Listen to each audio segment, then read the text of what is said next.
సంసార జీవితాల్లో భార్యాభర్తల మధ్య చిన్న చిన్న సమస్యలు వచ్చినా కూడా వాటికి ఇంట్లోనే ఉండి ఎలాంటి పరిష్కారాలు చేసుకోవాలో మనకి డాక్టర్ రవిసుందర్ వడ్లమాని గారు చక్కటి పరిష్కారాలు చెప్తున్నారు. మరికొన్ని అంటే ఇలాంటి విషయం మీదే మనం ఇంకొన్ని సమస్యల గురించి తెలుసుకుందాం. సార్ నమస్తే సార్. నమస్తే అండి. శ్రీ గురుభ్యో నమః. సార్ అంటే మీరు గత వారం చెప్పారు భార్యాభర్తల మధ్య ఎలాంటి పరపచాలు వచ్చినా కూడా ఇంట్లోనే ఉండి చక్కటి పరిష్కారాలు చేసుకోవచ్చని. బాగుంది, అంతా చాలా చక్కగా చెప్పారు. అయితే ఇలాంటివి చెప్పుకుంటూ పోతే ఇంకా సంసార జీవితం అనేది లైఫ్ లాంగ్ అలా నడుస్తూనే ఉంటాయి. ఏవో ఒకటి ఒడిదొడుకులు వస్తూనే ఉంటాయి. పాపం ఏవో గట్టెక్కుతూనే ఉంటారు, మళ్ళీ ఏదో సమస్య వస్తూనే ఉంటది.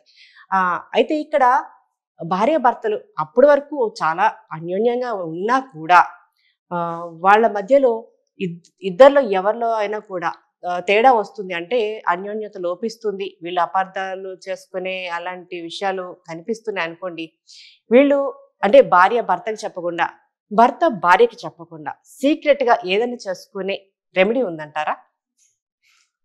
బాగుందండి. ఎందుకంటే ఇంటింటి రామాయణం అంటారు. ప్రతి ఇంట్లోనూ రకరకాల సమస్యలు వస్తూనే ఉంటాయి. భార్యాభర్తల తర్వాత మాట పట్టింపులు వస్తూ ఉంటాయి. కానీ కొన్ని సందర్భాల్లో ఆడవాళ్ల వల్ల గత వారం కూడా చెప్పుకున్నాం మనం. ఎంత చెప్పుకున్నా వాళ్ళిద్దరి మధ్య అన్యోన్యత ఉండాలి, ఇల్లు హ్యాపీ హోమ్ లా ఉండాలి అని చెప్పుకోవడానికి ఇంకా చాలా రెమెడీస్ ఉంటాయి.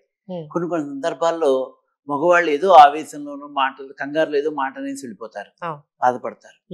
లేదు ఆమె ప్రవర్తన వల్ల ఇతను బాధపడతాడు, చెప్పుకోలేరు. కొన్ని సంఘటనలు ఇలా ఎందుకు చేసామని అడగలేరు, మనసులో బాధపడుతూ ఉంటారు. ఈయన ఇలా చేయకుండా ఉంటే బాగుండు, మా ఆవిడ ఇలా మారితే బాగుండు అని మనసులో అనుకుంటారు. భార్య కానీ భర్త కానీ వాళ్ళు అనుకునేటప్పుడు వాళ్ళకి తెలియకుండా చేసుకునే ఒక చిన్న సీక్రెట్ రెమెడీ ఉందండి. చాలా సీక్రెట్ రెమెడీ.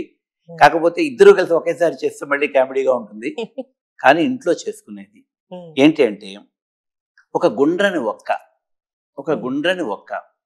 2 మెంతులు, 1 మిరియం గింజ, అంతే. ఈ 3. ఒక గుండ్రని ఒక్క అంటే చెక్క చెయ్యకుండా ఉన్నది, ఫుల్ రౌండ్ వాడతాం. గుండ్రని ఒక్క మన తాంబూలంలో వాడేది చెక్క. ఇది మామూలుగా గుండ్రంగా ఉంటుంది. ఒక్క అంటారు దాన్ని. దశనావతం అప్పుడప్పుడు వాడుతూ ఉంటాం కదా.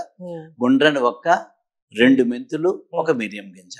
ఈ 3 చిన్న పొట్లను కట్టేసి, చిన్న పొట్లం ఎంత చిన్న పొట్లం అవుతా అంత చిన్న పొట్లం కట్టేసి, భర్త అవుతే సాధారణంగా మంచం మీద పడుకునేటప్పుడు వాళ్ళ స్థలంలో ఉంటారు కదా, ఆ పరుపు కింద పెట్టేయడమే. ఆ పరుపు కింద ఆయన పడుకునే స్థలంలో పరుపు కింద కామ్గా ఇది ఒక గుండ్రను ఒక్క, 2 మెంతులు, 1 మిరియం గింజ పెట్టేసాం అనుకోండి, వాళ్ళ ఆలోచనలో మార్పు వస్తుంది. మళ్ళీ చెప్తున్నా, ఇవన్నీ ఒక రకమైన చిన్న రెమెడీలు, తాంత్రిక రెమెడీలు అంటారు వీటిని, సింపుల్ రెమెడీస్ అంటారు. ఆ ఒక్క, ఆ మెంతులు, ఆ మిరియం కారకత్వాలు ఇవన్నీ.